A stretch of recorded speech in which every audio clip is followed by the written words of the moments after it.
I mean, there's so much history for a start off, and it's a very different sort of city to a lot of other places. It has no self-aggrandizement. It's got no sort of melancholy about its past. It gets on with it. It doesn't suffer fools gladly, and I think possibly as a result of that, some of the poetry doesn't translate to the rest of the country. You know, I love Birmingham. I love the way people talk. I love the way people express themselves, and you know, you only have to dig a little bit to find out that, you know, the modern world was invented here by the lunar men.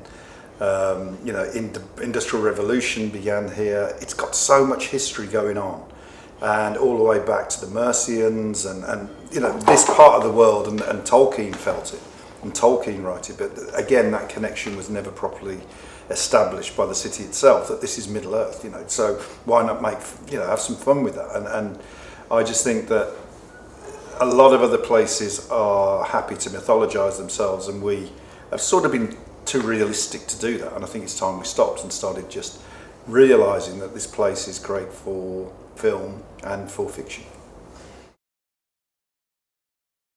Yeah, I don't think it's modesty. It's more like an unwillingness to sort of accept frills and excess. You know, everything is buttoned down, which is great. But there comes a point where you've got to actually tell the story. I mean, you know, the story of the Industrial Revolution and what happened afterwards in Birmingham is amazing. You know, and Manchester claims a lot of the credit for radical politics and socialism, but Birmingham is actually where it began.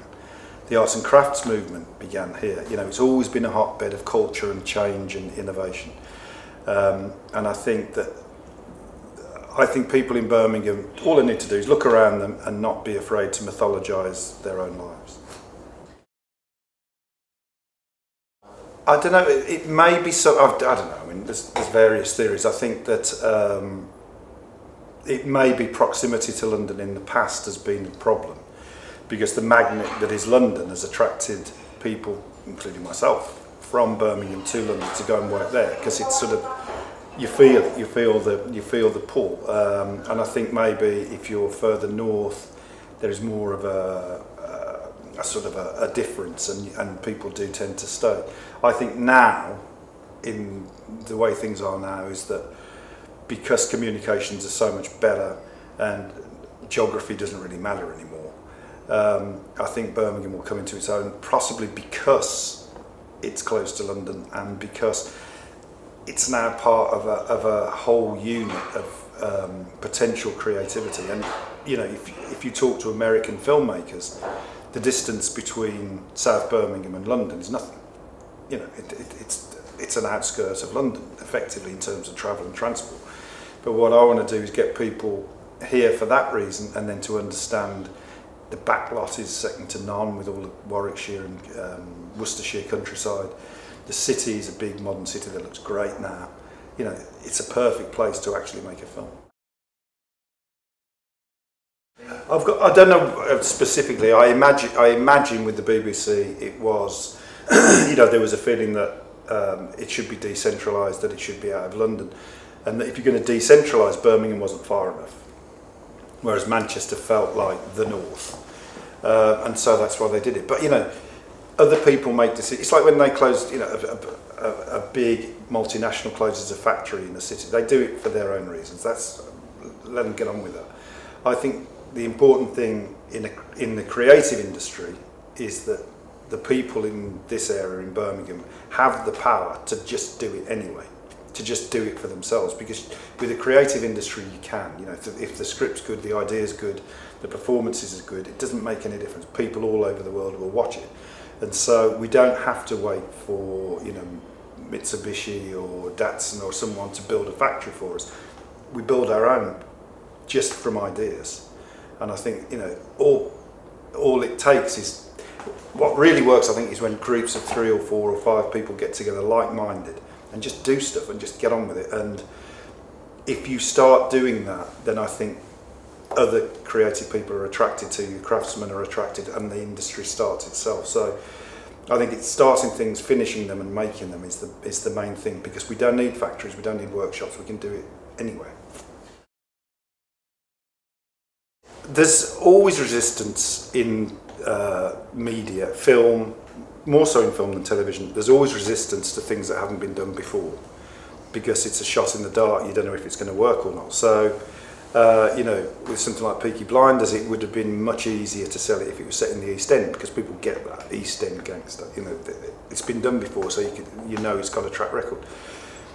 The trick, and what people do understand really, is that if you do something for the first time, that's when you get the real rewards, and then you've got to be bold enough to do it. And the truth is, there is no reason why you can't make a film in Birmingham the same as you could in Detroit or Chicago or any other big industrial city. It's exactly the same. Stories are the same, people are the same. Not the same, but the problems are the same, the forces that control their lives are the same. So there's no difference, and you can do it anywhere. But there was, for whatever reason, a sort of hole in the donut of the media in Britain, and it was in the Midlands. But you just got to fill it yourself. You can't complain and wait for people to come and help you. You just have to do it yourself. Yeah, I mean, I've said it publicly. I'm trying to get a big film studio built in Birmingham, with between 4 and 6 sound stages that are big. Because building a big stage is not that much more expensive than building a medium-sized one, because it's basically a giant B&Q with a concrete floor. So that's what I want to do. But then the difficult part, once you've built your boxes, is to get people to come and fill them, and that's when the creative industry needs to come in. And what I believe would happen if and when these things get built, and the council are absolutely on side with it, and I've had nothing but positive, doors flying open and green lights all the way through. So we're getting there. I'm really hopeful that it will get made, but when it does, at first, I imagine crews will have to come up from London, a lot of crew, not all of them, but some of them. But we've got crew here, and as the industry develops, the crew base will explode. I think it will be great. And what I want to do is have apprenticeships in the local, scholarships, if you like, in the local schools in Birmingham, where people can, we ask them to make a film, or we ask them to write a script, or we ask them, and the best ones get a scholarship to go and work in the studio. I mean, that's what we want to do, because we want not just the digital and creative industries, but also the craftspeople, the carpenters, the people who make the sets, which is very particular work, and get a skill base set up here. But you've got to make the boxes first, fill them with some equipment, get some American studios over here, because it makes financial sense for them to come here, and then we start building the industry here. I think it's, the simplest answer is because no one's done it, no one's thought of doing it, and like all of these things, it just takes people to decide to do it, and it will happen. That's the great thing about creative stuff, is that you don't need a great big machine. You don't need, raw materials. The raw materials are the people and the ideas. And so someone has the idea, let's do it. And then, once you've established that the film festival exists, you can start thinking about, well, what sort of film festival is it? What's its speciality? What's it based on? And I think that can develop over the years. But the thing about all of this, and all of the questions about Birmingham, is it's all about why didn't it happen in the past? Well, that's fine. But the great thing is we've got the future. The future is when this can all happen. Forget the past. Okay, so they moved BBC, and there's a hole in the media. All that, great, that's all gone. And it's gone because people here can say, okay, but in the future, it will make other places look old-fashioned if it starts to happen here. That's the thing. Well, I would love it to have some sort of roots in what the city is all about. I think that the overall slogan for me is "Make it in Birmingham," because things have always been made in Birmingham. It's always been a manufacturing city, and you can make films here, and you can make it a success here. But I don't know what the theme would be. I don't know what the particular type of film would be. But I always think that a film festival is great when it has a style, it has a certain feeling to it. The film festival, once it's up and running, will find its identity quite quickly, I think. And I think if that identity comes from local filmmakers, that's going to be fantastic. Well, I think, you know, the city has been rebuilt recently, and it's been rebuilt many times, and it looks great now. I think it looks as good as it's looked for a long, long time. So in terms of locations, it's great. The countryside around is fantastic.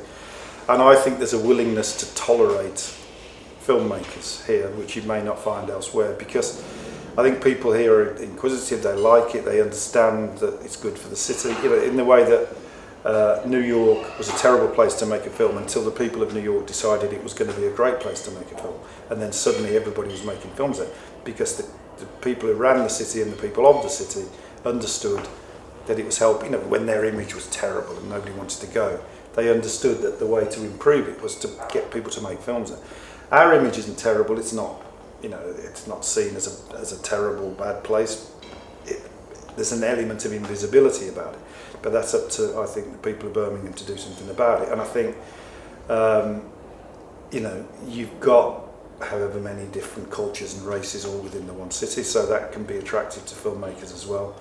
And, you know, practically, I think the council are great, and they will close roads. And when you speak to producers, one of the first questions is, can we do a car chase? And I think in Birmingham you can do a car chase.